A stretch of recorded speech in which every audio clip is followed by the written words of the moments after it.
नमस्ते हजुरहरूलाई। म चाहिँ आज तपाईँहरूलाई के भन्न आइरहेको छु भन्दाखेरि हामी आफूले आफूलाई धेरै माया गर्नुपर्छ।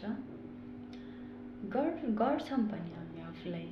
म एउटा के भन्छु भने इक्जाम्पल, हामी यदि एउटा ग्रुपमा फोटो खिचिरहेछौँ भने त्यो ग्रुपमा फोटो खिच्यौँ भने फर्स्टमा चाहिँ आफू कहाँनिर छ, मैले आफूले कस्तो देखेछु भनेर पहिल्यै खोज्छौँ।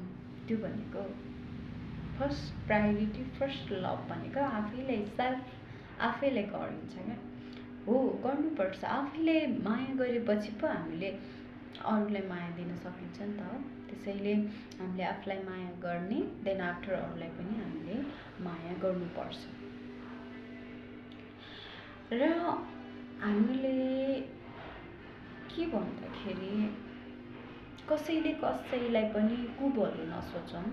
सबैलाई राम्रै होस् होइन। आफूले गर्न सकेको क्षमता अनुसार आफ्नो लागि पनि